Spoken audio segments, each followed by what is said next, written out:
네, 다시 인사드리겠습니다. 팀수학 원장 용쌤입니다.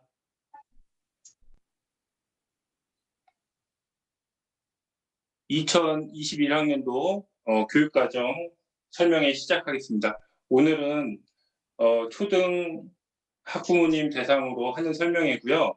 다음 주 토요일은 중등 학부모 대상으로 하는 설명회입니다. 그래서 6학년은 오늘 듣는 것보다 다음 주가 더 적합한 것 같습니다.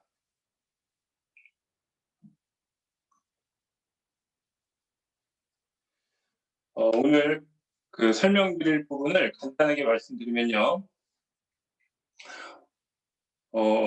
구례학원이 성공했던 경험과 실패했던 경험을 말씀드리고요. 그리고 지금 달라진 대입 수학을 어떻게 준비해야 되는지 그 방법을 설명을 드립니다. 그리고 저희 커리큘럼 교육과정을 소개해 드리고요. 그리고 우리 학원의 수업 방식, 선생님 소개, 교육비 안내, 네, 그리고 수학 외적으로 공부 습관을 키우기 위해서 우리 아이들과 함께하는 그 셀프 리더십 교육이라고 신청자만 별도로 하는 과정이 있어요. 그래서 이 부분 간단하게 설명드리고요. 그리고 12월, 12월 시간표 설명드립니다. 입학 테스트는 어떻게 이루어지는지 안내드립니다. 자, 우리 가볍게 퀴즈로 시작할게요. 두 사람이 이제 내가 한번 복싱을 배워보려고 해. 이렇게. 자, 두 사람이 복싱을 배우려고 합니다. 누가 잘할까요? 자, 정답을 채팅으로 보내주시면 저희 요거 그 줌 사용법과 참여를 위해서 좀 부탁드릴게요. 채팅으로 A, B 중에서 골라주세요.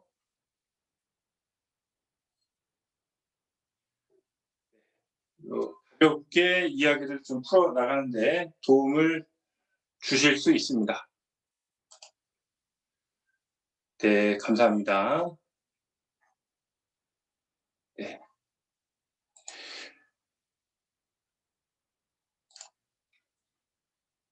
자, AA 나오고 있습니다. 네, 그렇죠. 예, 이거 너무나 당연한 얘기인데, 근데 우리가 사실 교육이 아이들을 B의 형태로 가르치고 있지 않나라는 우려가 돼서 드리는 말씀입니다.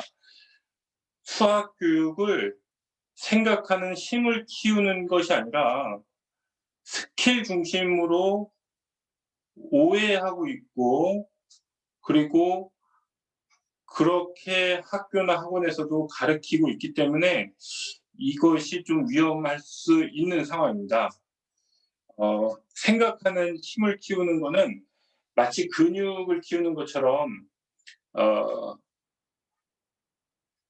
훈련을 통해서 다져지는 성향이 있습니다. 이게 뇌가속성이라고 부르죠. 그래서 뇌신경은 쓰면 쓸수록 근육처럼 단단해지고 결합되고 하는데, 사용하지 않으면은 그 연결이 끊어지면서 그래서 두뇌 활동도 떨어지게 됩니다.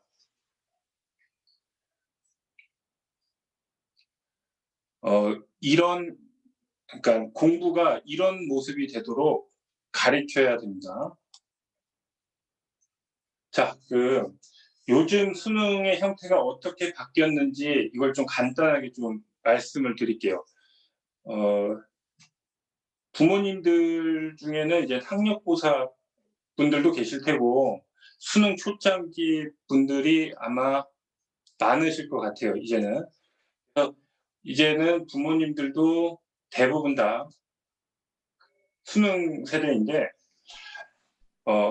저는 수능 2차였어요. 2회차 95년도에. 그때까지만 하더라도 수능 문제는 풀이가 5줄이면은 답이 나와요. 제가 강사를 해야겠다라고 생각을 하고 이제 회사를 그만두고 대치동에 보조 강사로 30살에 일을 시작을 했어요. 대치동에 수학학원에 가서 진짜 깜짝 놀랐어요. 수능 문제 유형에 대해서 풀이가 완전히 해부돼가지고, 야, 내가 이거를 고등학교 때 알았으면 내가 서울대를 갔겠다라는 생각이 드는 거죠. 예. 수능에 대한 완벽한 해제가 돼 있었어요. 그래가지고 그때 대치동에서 강사 처음에 시작을 하면서 퇴근하고 새벽 4시까지 자료 복사하고 연구하고 뭐 그렇게 했어요. 그래가지고 수원에 그때 과외를 하나 뚫어가지고 이제 대치동에서 수원에 이제 그 고3 친구를 과외를 다녔거든요.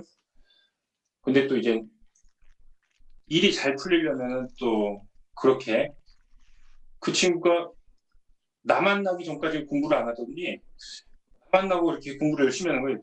아무튼 나하고는 사실 별 상관이 없는데 그냥 그때부터 공부를 열심히 해가지고 얘가 서울대를 진짜 가버렸어요. 그래서 수원에서 그때 그 2006년이니까는 15년 전이죠. 예. 수원에서 그 대치동 수학 그 강사로 그래서 좀 입소문을 좀 이제 만들어낸 거죠. 그리고 야 이거 영통으로 내려가서 나는 이제 수학을 가르쳐야겠다. 그래가지고 그때 15년 전에 이제 내려오게 됐어요. 그러니까 그때까지만 하더라도 그렇게 수능 유형들로 되어 있어가지고 모든 문제들이 뭐 6가지 유형, 10가지 유형 이렇게 해서 이건 이렇게 이런 스킬들 중심이었어요. 그래서 그때 그런 스킬들 때문에 사실 큰 고민 없이도 그냥 가볍게 풀어낼 수 있었던 거죠. 그때는 제가 문과 수능을 봤을 때는 40분이면은 당연히 100점이 나왔어요. 제가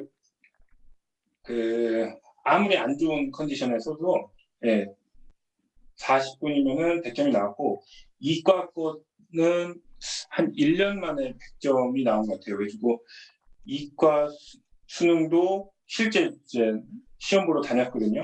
근데 이제 현장 경험을 위해서.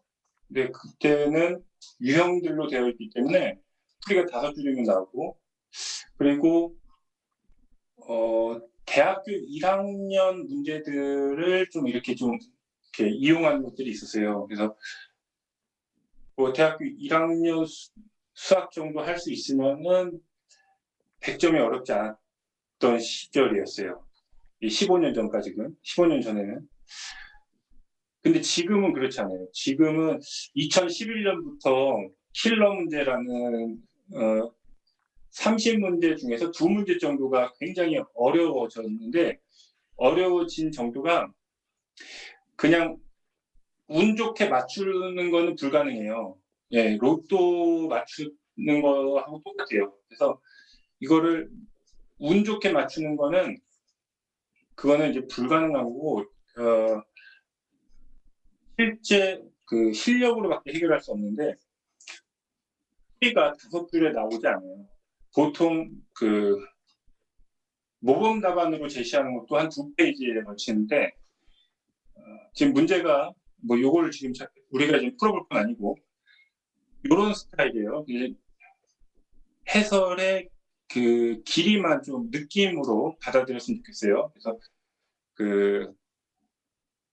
이게 풀이가 어느 정도인지만 좀 느낌을 가지셨으면 좋겠습니다. 보여드릴게요. 자, 문제 풀이가 이렇게 진행이 돼서 이렇게 생각들을 촘촘히 이어가야 돼요. 하나도 빠뜨리거나 건너뛸 수가 없습니다. 이렇게 이어져서 다음 페이지까지 연결이 됩니다. 이거는 제가 개중에 좀 어려운 문제를 올린 게 절대 아닙니다. 그냥 일반적인 형태입니다. 어떤 그 킬러 문제든 풀이가 이렇게 해서 121이라는 답이 나오는 데까지 이런 과정이. 자, 여기서 한 가지를 더 짚고 넘어가야 되는데요. 이게 풀이가 이렇게 긴 게 정상이냐? 고등 과정 심화 문제를 보면은 이런 경우들이 있는데요. 이 풀이는 인간의 의식의 흐름과 큰 관련이 없습니다. 요런 풀이는 대부분 잘못된 풀입니다. 이게 지금 EBS에서 나오는 또 수능 평가원에서 제시하는 모범 답안들은 풀이가 학습자의 의식의 흐름에 따라가지 않습니다. 실제 이 문제를 해결한 사람은 이렇게 보여지지가 않고요. 그거를 우리가 지금은 전부 다 이해할 수는 없겠지만 모션이 이 그래프에서 움직임을 캐치를 해내서 그 움직임을 따라갑니다. 그러니까 이렇게 서술적인 풀이가 아니라 모션이 캐치가 돼야 되고요. 그리고 그게 현실적인 답안이에요. 근데 이제 그거를 답안지의 모범 답안에 그런 의식의 흐름에 모션을 직관적인 모션을 보여줄 수가 없기 때문에 모범 답안은 마치 변명처럼 이런 식의 형태로 제시가 되는 거죠. 그러니까 잘못 가르치거나 아니면 아이가 그냥 모범 답안만 보고 공부를 하면은 잘못된 길로 갈 수가 있어요. 이런 생각들을 이어내야지 답이 나온다라고 잘못 생각을 할 수 있어요. 사실 현실적이지 않는 풀이를 보고 공부를 하게 되는 거죠. 이 부분도 좀 분명히 우리가 좀 짚고 넘어가야 됩니다.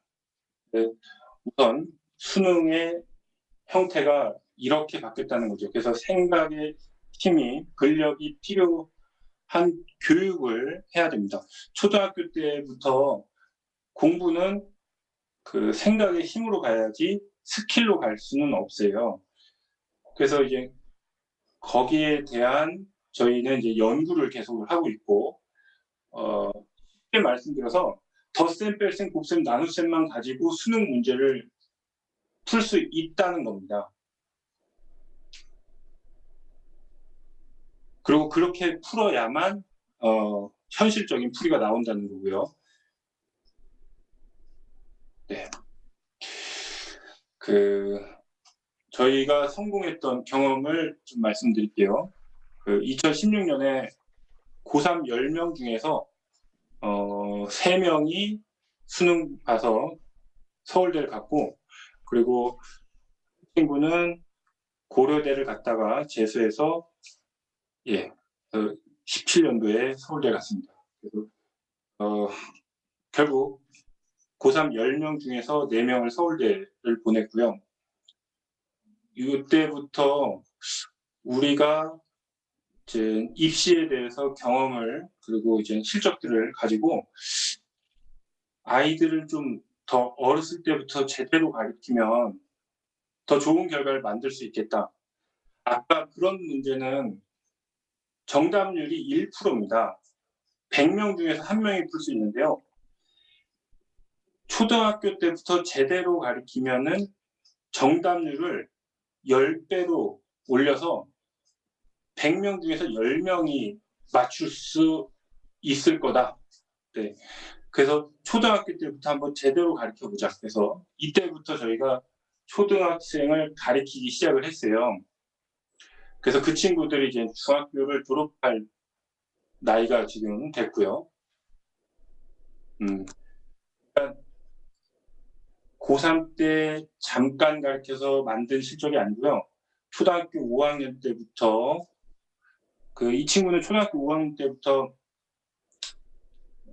가르쳐서 특목고 전교 1등으로 졸업시키고 서울대 영어교육과로 보냈고요.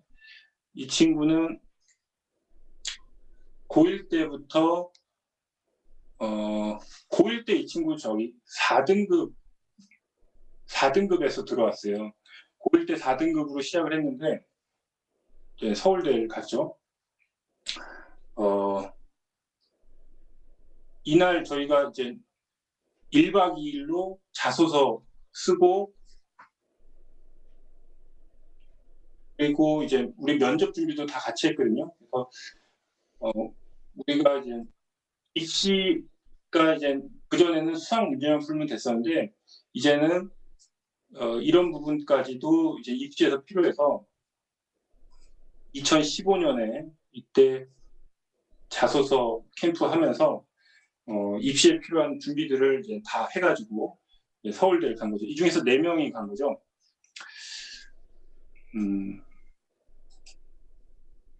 그래서 이제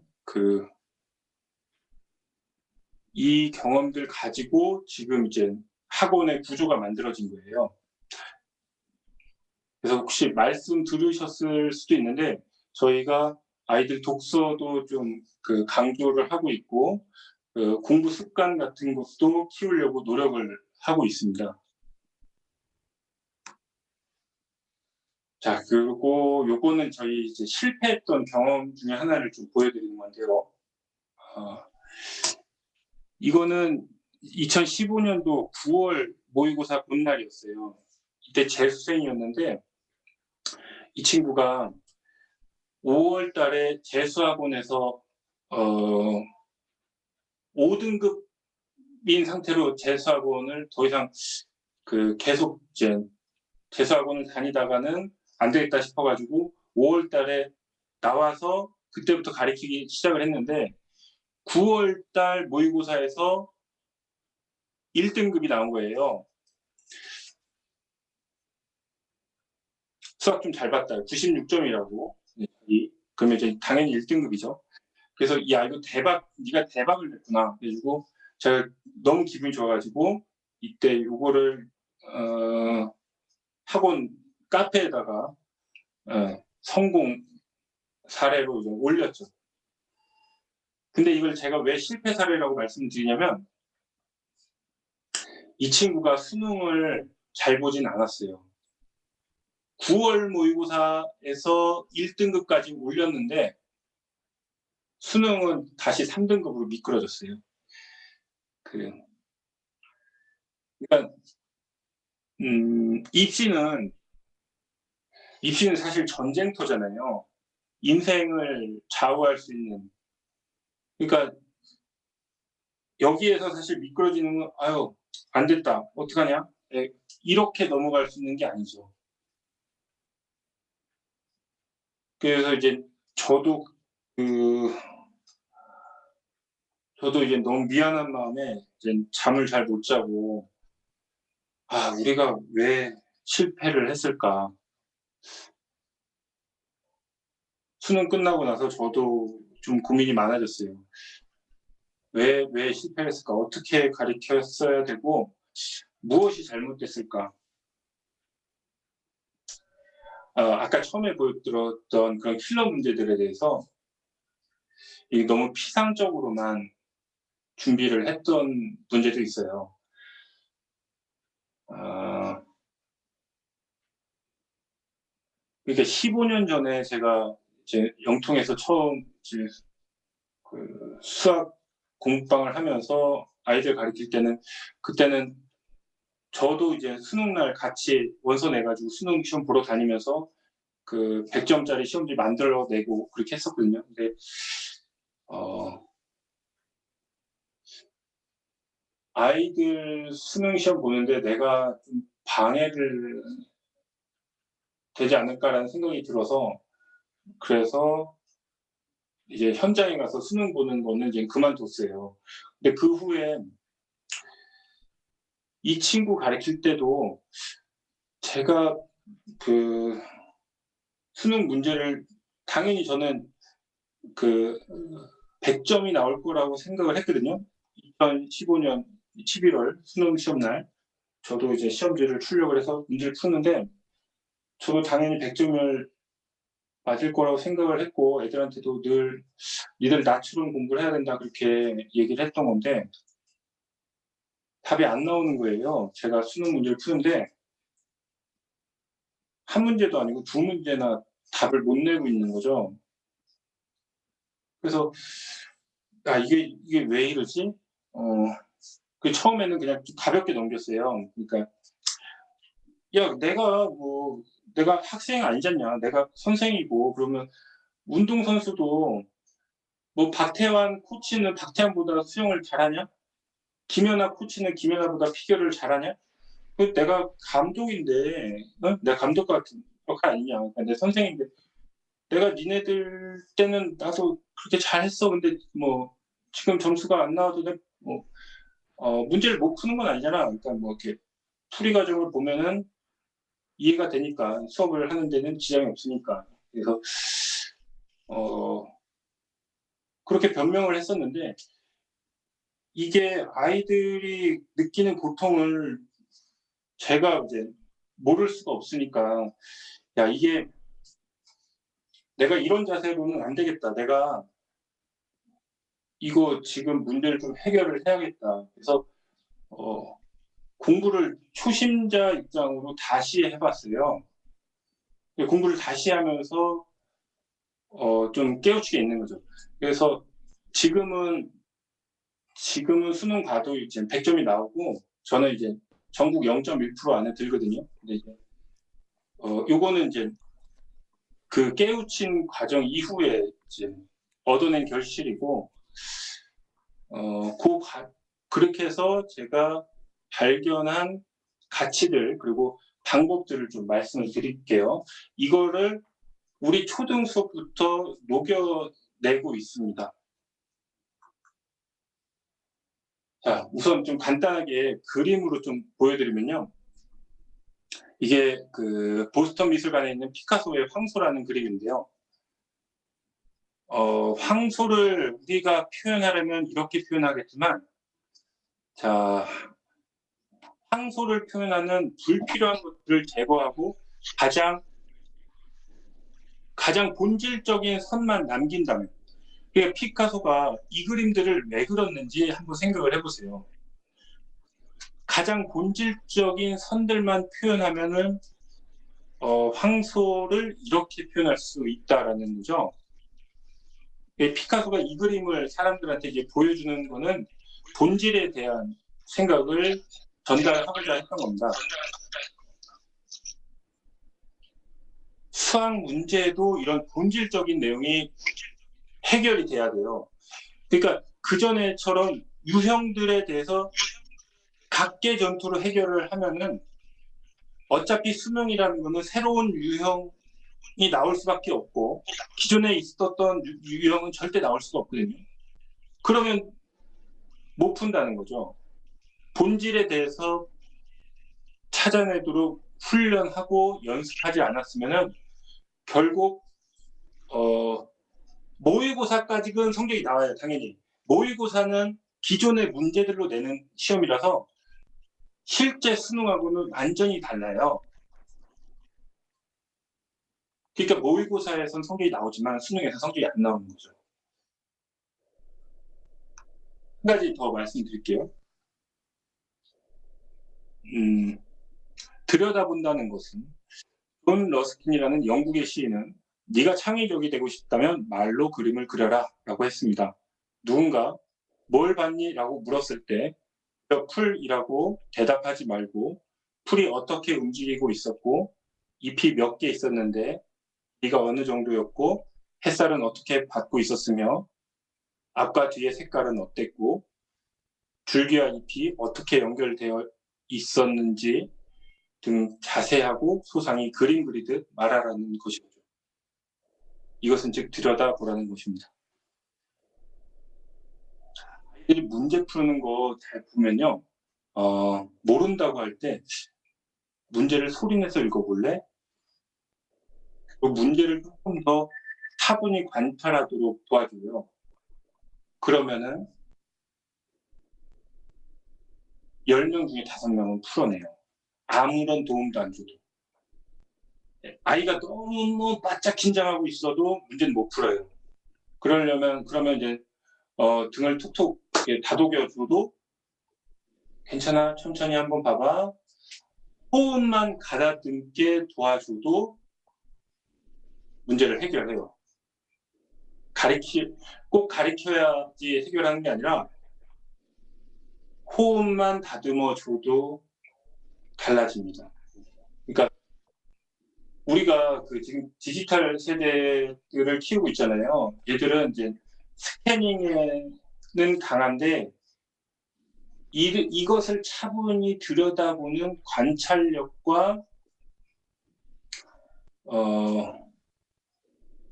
이런 차분함이 지금은 좀 필요한 거죠. 이 친구들한테 부족한 게. 그것만 좀 도와줘도 완전히 달라져요. 수학에서도 이것이 중요한 문제가 됩니다.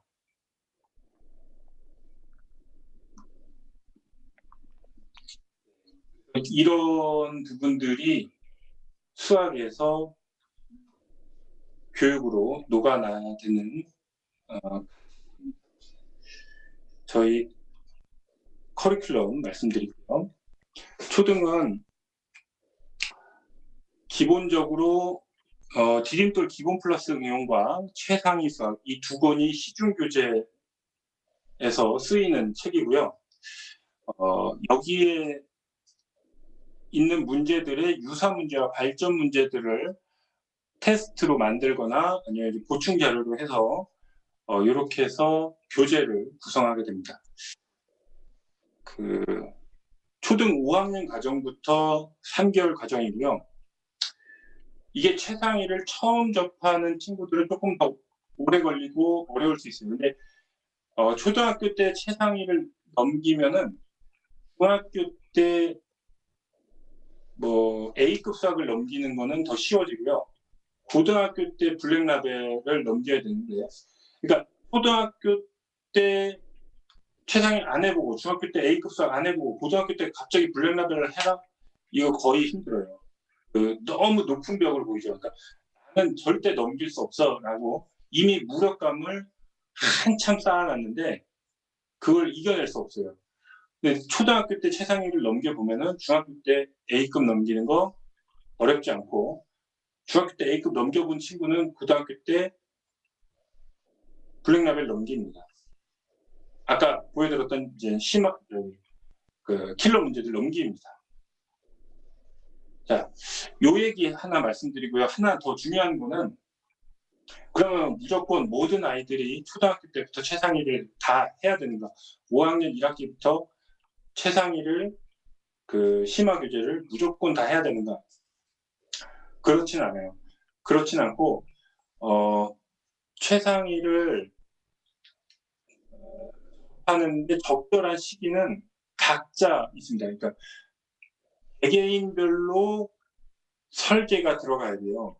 무조건 이제 모든 아이들이 다 그렇게 공부를 해야 되는 게 아니라는 거죠. 그리고 아이들이 각자 때가 지금이 아니면 때를 기다리는 게 더 중요합니다. 그래서 초등학교 때 최상위가 아이가 지금 때가 안 됐다라고 하면 중학교 때 수학 실력을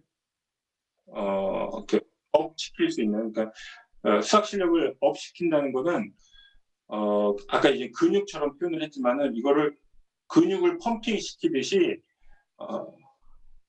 한 과정에 대해서 뭐 중학교 2학년 1학기면은 2학년 1학기에서 펌핑을 시켜서 2학년 2학기, 3학년 1학기까지 쑥 치고 나갈 수 있는 힘을 길러내야 돼요. 이제 그게 중학교 때 올 수 있다는 거죠. 모든 세상에 이제 만물이 자기 때가 있듯이 우리 아이들도 그 때가 있는 거죠. 그래서 그게 우선적으로 고려돼야 돼요. 일률적인 그 커리큘럼보다 더 중요합니다. 그리고 채팅으로 그래서 아이들이 지금 몇 학년 과정을 해야 될지에 대해서 이걸 좀 적어주시면 지금 이제 말씀하시기 힘들면 그러면은 저희가 태경쌤이 이걸 좀 메모를 해주세요. 그래서 지금 4학년 친구들이 오늘 6분, 5학년 친구들이 4명 이렇게 있어가지고 예, 그래서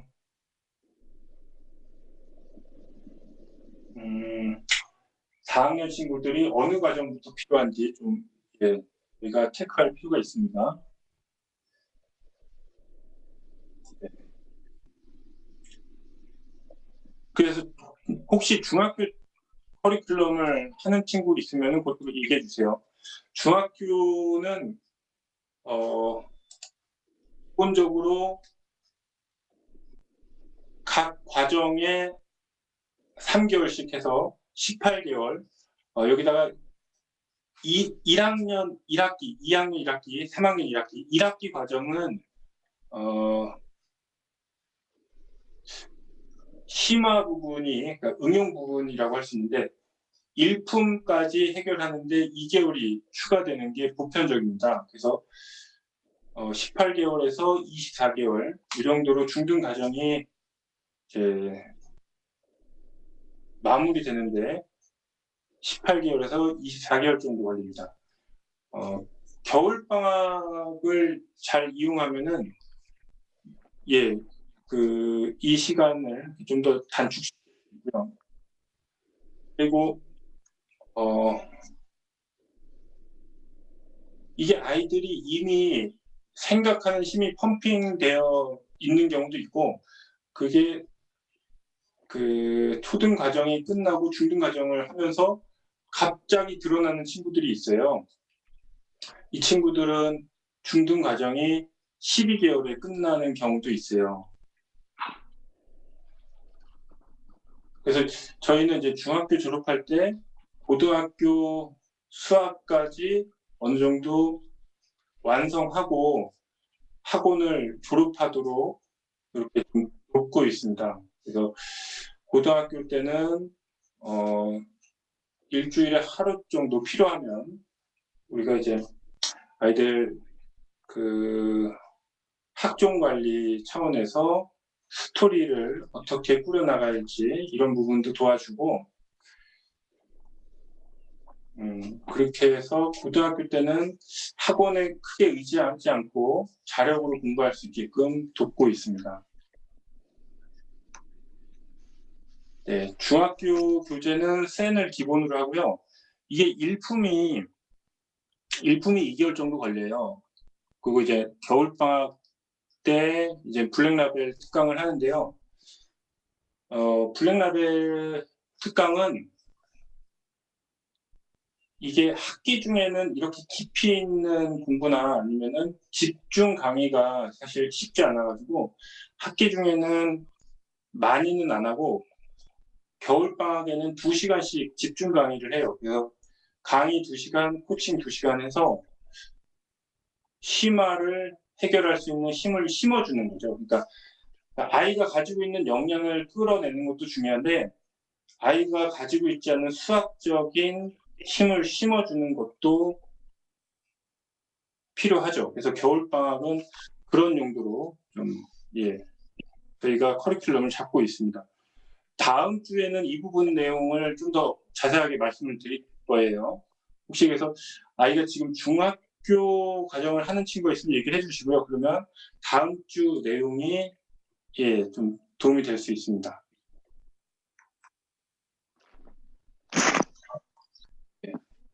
고등학교 1학년 과정은 12개월로 이루어지고요. 이게 내신 기간이 4달이 같이 들어가기 때문에 고1 때 고1 과정을 이수하는 거는 이제 중등 과정보다 좀 오래 걸려요. 또 중등은 그렇게 심화를 깊이 있게 가지도 않거든요. 학교에서도 시험을 이제 어렵지 않잖아요. 그래서 좀 까탈스럽게 내지 어렵진 않기 때문에 중등 내신은 그리고 이제 그래서 중학교 과정에 대한 수학 공부는 아주 심화까지는 하진 않지만 고1 수학부터는 이건 수능과 직결되기 때문에 심화의 심화, 극심화까지 가능하면은 최대한 하는 게 도움이 되죠. 그러니까 이거는 아이가 이제 과고를 가든 영재고를 가든 고1 수학은 극심화까지 무조건 해야 돼서 그런 경우는 그래서 이 부분은 이제 12개월이 걸리는 거고 수학이 제일 약한 친구들도 중학교 졸업할 때는 고1 수학을 이제 정리하고 올려보내고 있어요. 그래서 중학생 때 고1 모의고사를 봐서 2등급 이내로 진입할 수 있도록 그렇게 중학생 때 저희가 이제 선행을 합니다. 그래서 중학교를 졸업할 때 실제 모의고사를 보는데요. 그래서 그 선행이 유의미해지고 그 수학 실력을 만들어가는 이제 학습이 되도록 그래서 2등급 이상 안착하도록 돕고 있습니다. 고등학교 이거 내신과 수능은 9등급 제도로 되어 있습니다. 그래서 1, 2, 3등급을 우리가 상위권으로 볼 수 있고요. 2등급은 인서울 대상이라고 볼 수 있습니다. 이제 1등급은 이제 상위 4%고 상위 1% 정도 되면은 서울대 가능하죠.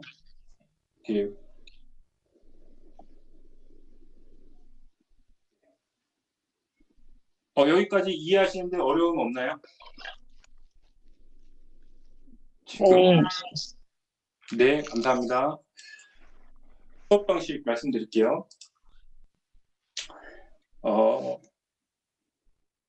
우리가 이제 수학을 통해서 다음 세대를 이끌어갈 인재를 발굴하고 육성하는 데 힘쓰고 있고요. 1차적으로 수학 실력을 만들어서 자기가 원하는 대학을 갈 수 있도록 돕는 거고 또 공부가 그 과정에서 공부가 즐거워야죠. 그래서 즐거운 공부가 되도록 학습 동기를 심어주는 역할을 합니다. 2차적으로 우리의 역할은 건강한 학습 자립을 위한 조력자다. 우리가 공부의 주인공은 우리가 아니라 학생이 돼야 되는 거죠. 그래서 그런 부분도 수업과 기본적인 학원 정책에 모두 담겨 있습니다.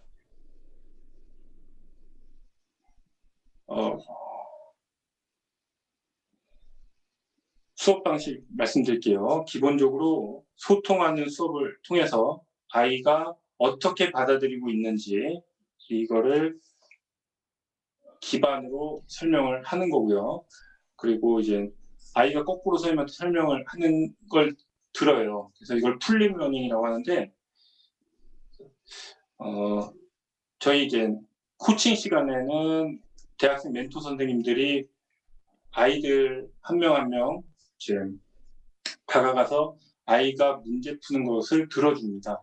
그래서 자기가 거꾸로 설명을 하면서 이해를 다지고요. 네, 그리고 칭찬과 격려를 통해서 공부가 자신감으로 이어갈 수 있도록 수학을 잘못 가르치면은 수학은 선생님은 잘하고 나는 못하고 이렇게 돼서 무력감으로 가게 되면은 그러면은 이제 공부가 힘들어집니다.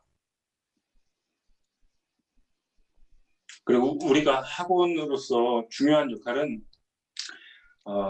오랜 기간 축적된 수학적인 통찰을 전수하는 거죠. 그래서 저와 우리 선생님들은 이런 부분에 대해서 같이 연구하고 이걸 전수할 수 있게끔 좀 잘 만들어서 이걸 잘 요리를 해서 아이들한테 전달하고 있습니다.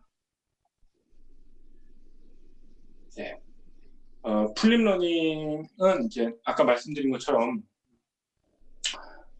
이제 나와서 발표하는 게 아니라 아이가 이제 자기가 이제 문제를 어떻게 푸는지를 보여주는 거라서 뭐 멋지게 설명을 하거나 뭐 선생님이 아니니까는 그 틀린 표현도 많이 이제 네,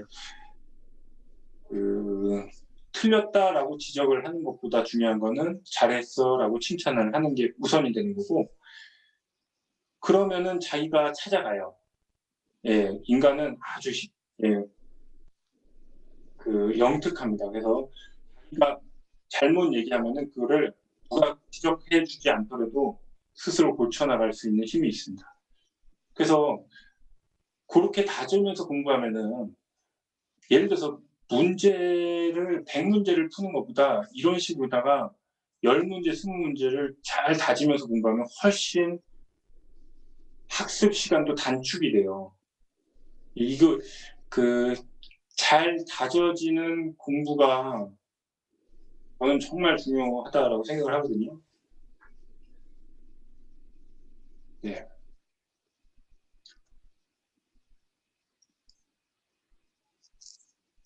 네, 대학생 코칭 선생님이 듣는 겁니다. 그래서 코칭 시간에는 이거를 이제 학습 보조를 해주는 선생님이 있고요.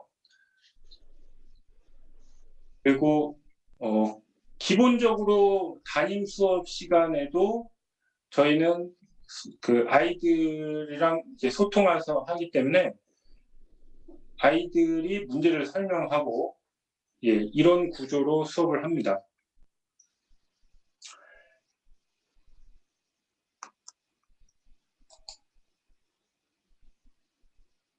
주간 리포트는 일주일간의 공부를 이제 기록을 해서 이거를 카톡으로 찍어서 이제 날마다 보내드려요. 월, 수, 금, 주간 계획을 적고요. 해온 숙제, 그 다음에 학원에서 한 공부, 그 다음에 해올 숙제, 이렇게 이루어집니다. 그래서 그 금요일이나 토요일은 주간 테스트가 있잖아요. 잘 보이시죠?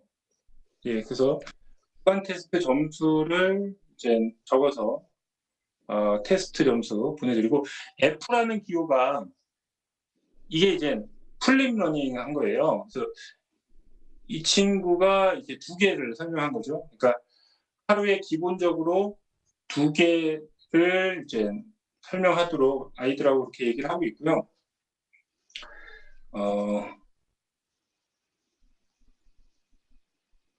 예. 요거를 이제 그 공부 습관을 만들기 위해서 이렇게 주간 계획을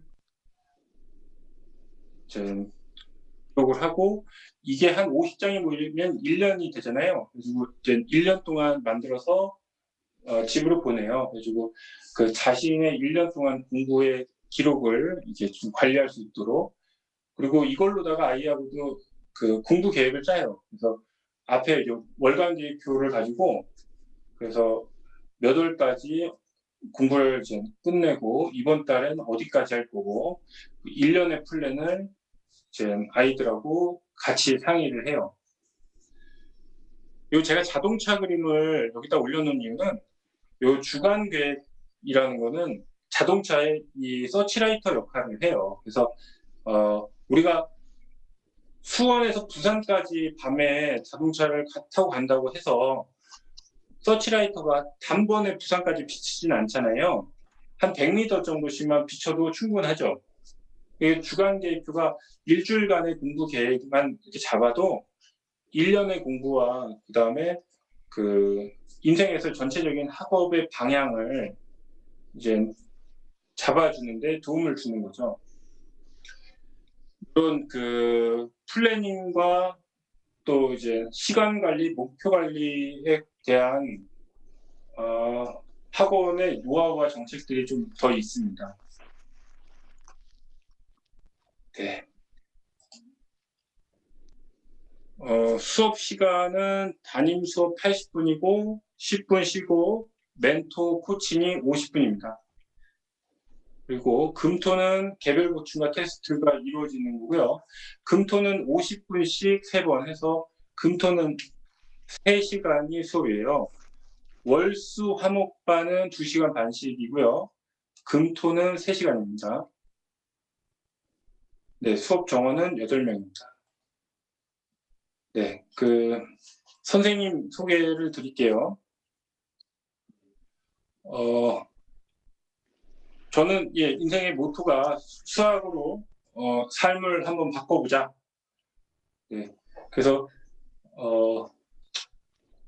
저 포함해서 우리 선생님들은 다른 선생님들하고 제가 좀 다르다라고 자부할 수 있는 거는 모범이 되는 사람들이에요. 그래서 선생님들의 삶을 통해서 아이들한테 모범을 줄 수 있는 그런 분들이다라는 게 제가 저희 선생님들에 대한 자부심입니다. 이현수 선생님은 아이들이 사춘기 때 방황을 할 때 많이 잡아줬어요. 그래서 이현수 선생님이 아니었으면 중학생 애들 중에서 많이 힘들었을 친구들이 지금 너무나 아주 이쁘게 공부를 잘 하고 있고 이런 분을 만난 것도 아이들한테는 참 인생에서 큰 복이구나라는 생각이 들 만큼 아이들한테 그런 힘을 주시는 분입니다. 네, 우리 권선동 빨간 여우는 그때 저랑 같이 10년 동안 대입수학을 같이 연구한 선생님이요. 제가 이제 여러 번의 유비가 제갈공명을 찾아가듯이 제가 여러 번의 회유 끝에 모시고 와서 결국 이젠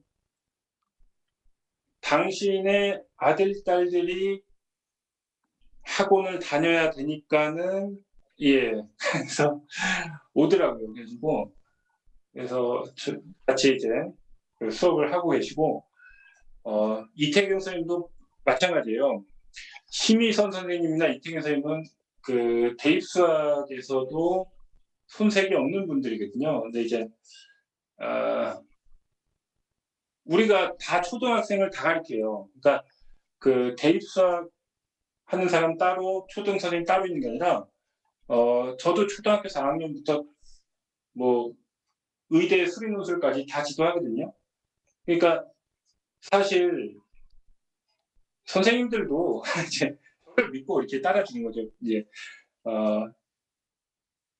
같이 그렇게 연구하면서 대입수학 같이 제가 먼저 초등학교 애들 가르쳐서 변화를 보여주고 선생님들도 계속 야 이거 진짜 해볼만 하겠구나 이렇게 이제 저랑 같이 이제 해주시는 거고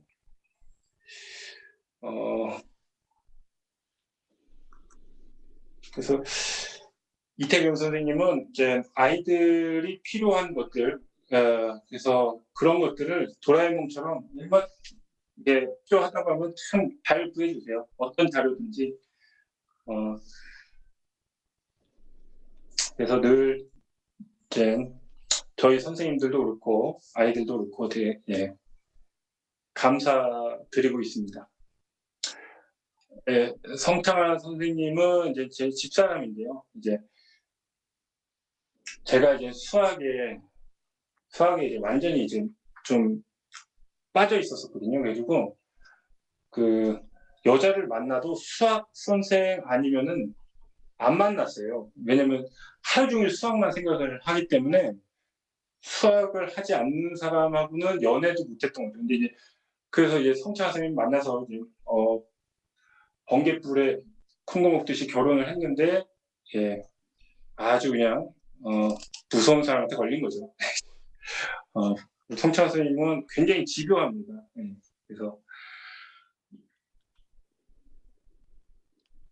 이만하면 된 것 같은데 그때 그래도 끝까지 물고 늘어지는 집요함이 있죠. 지금 이제 셋째를 이제 이달에 만삭 사진을 찍고 그래가지고 지금은 수업을 안 하고 있습니다.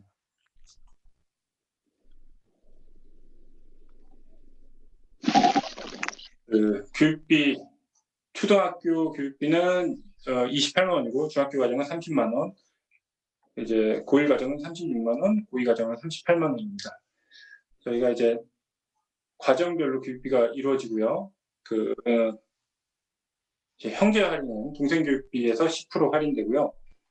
학비재원생 할인 제도가 있습니다. 그래서 24개월 재원하면 20% 할인, 36개월 재원하면 30% 할인, 48개월 40% 할인, 또 60개월 5년이죠. 그래서 50% 할인입니다. 초등학교 5학년 때부터 중학교 졸업할 때까지 이때까지 맡겨주시면 저는 딱 좋다라고 생각합니다. 이게 제가 아까 말씀드렸던 셀프 리더십인데요. 저랑 이제 플래너를 같이 이렇게 쓰는 거예요.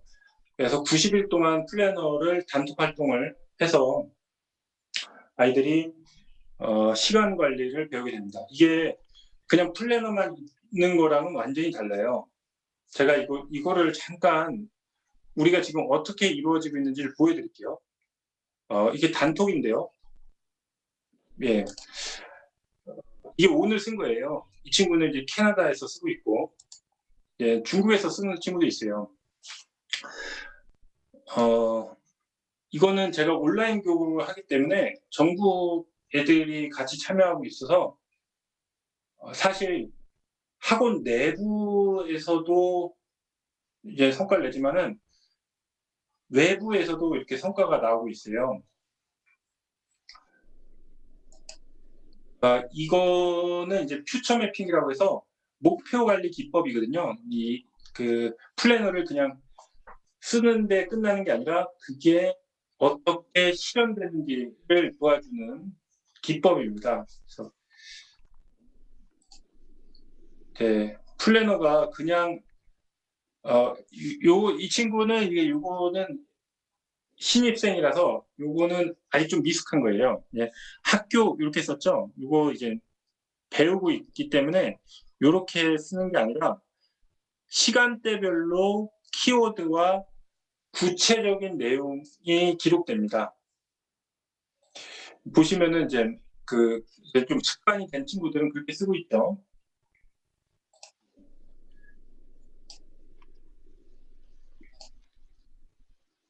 네, 그리고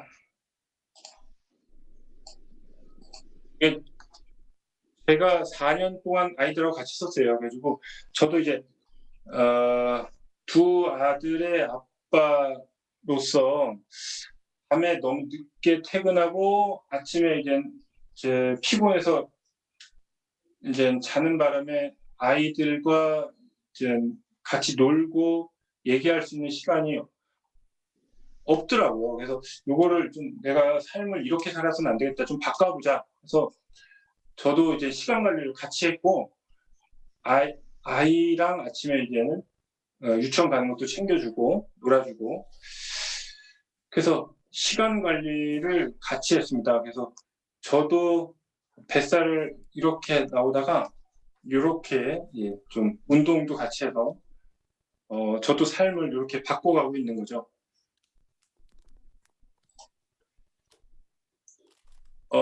이게 플래너 쓰는 거는 기본이고요. 그리고 마인드맵을 한 달 동안 저랑 훈련하고 또 양서죠. 그래서 좋은 책들을 같이 읽고 긍정적인 사고를 심어줍니다.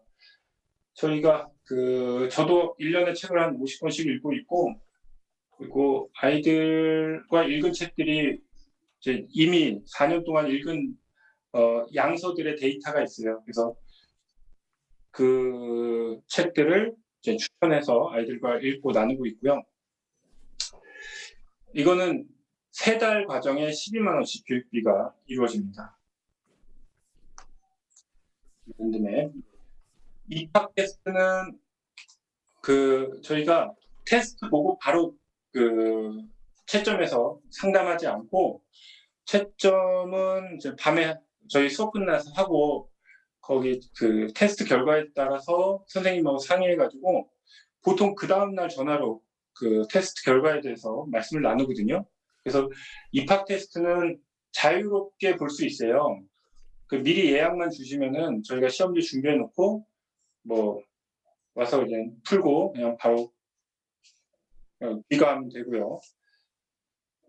얼마나 잘하는지를 검증하는 테스트가 아닙니다. 그래서 기초 학력을 점검을 해서 리스크가 있는지, 또 문제 푸는 스타일을 관찰하고 어디부터 도와줘야 될지, 예, 이런 부분을 진단하고 있습니다. 네, 12월 시간표입니다.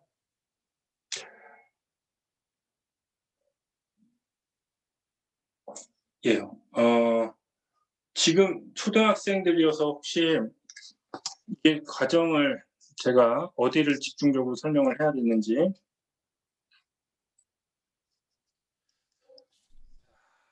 이걸 좀 보여드릴게요. 자, 캡처를 해볼까요?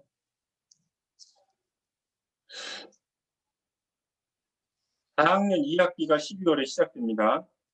이게 올해 코로나 때문에 4학년 친구들이 공부가 깊이 있게 안 돼가지고, 제가 4학년 2학기는 12월에 이제 시작합니다. 그리고 6학년 1학기 2개월 차입니다. 이 2M은 이게 개월차를 표현한 거고요. 그리고 화목으로 볼게요. 이 아래는 화목인데요. 여기는 초등 과정은 6학년 1학기 이렇게 있어요. 그래서 5학년 2학기를 시작하는 반은 심의선 선생님 이렇게 있고요. 5학년 1학기를 시작을 해야 되거나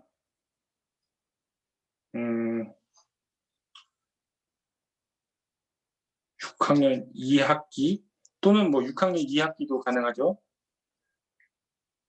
6학년 2학기는 이제 여기 끝나면은 들어갈 수 있고, 그래서 요 시간대가 비어 있기 때문에 혹시 다른 수업이 필요하면은 저희가 개설할 수 있습니다. 요거는 테스트 후에 저희가 상담 드릴게요.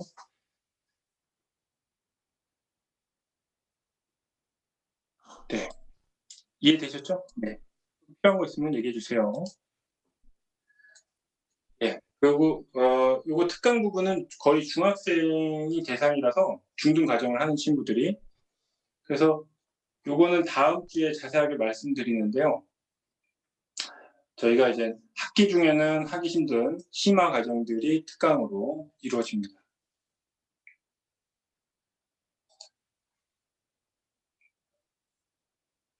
혹시 중등 과정 하고 있는 친구들 있으면 좀 알려주세요. 네. 여기까지입니다. 네.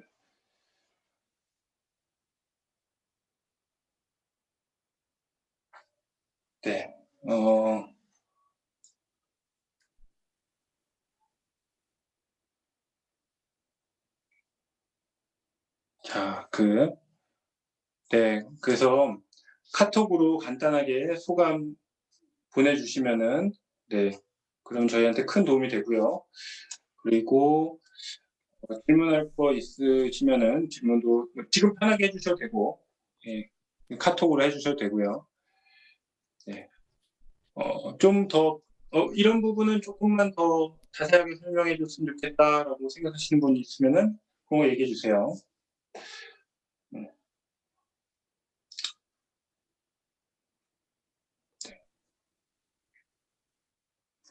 시간표를 다시 돌아가 볼게요.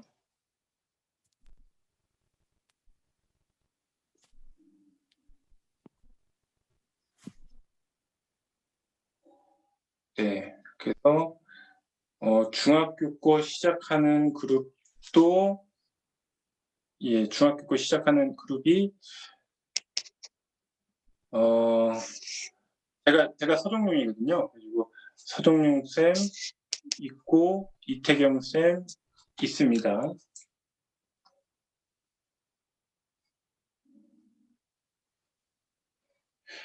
어떻게 오늘 좀 도움이 되셨나요? 예. 네. 네, 감사합니다. 자, 그러면은 뭐 이제 또 질문하실 거 있으면은 카톡으로 이렇게 개별적으로 얘기를 나누도록 하고요. 네, 그럼 오늘은 설명회 여기까지 마치도록 하겠습니다. 다음 주에는 중학생 설명회고요. 그래서 이제 중학교를 졸업하면서 어떻게 수학을 졸업할 것인가, 학원을 어떻게 졸업할 것인가에 대한 문제도 같이 말씀을 나눌게요. 그리고 내부적으로는 다다음 주, 그러니까 11월 28일 날 재학생 학부모들과 간담회, 방학 특강에 대해서 조율하는 간담회가 있습니다. 저희가 그 재학생들이 이제 겨울방학 특강에 참석하는 비중은 95% 이상입니다. 그래서 방학 특강이 그 다른 데하고는 분명히 차별되는 강점이 있기 때문에 그것도 그 재학생일 경우는 다다음 주 토요일 날 간담회도 가능합니다. 네, 그러면 오늘 여기까지 하고 인사드릴게요. 네, 감사합니다. 감사해요. 감사합니다. 네.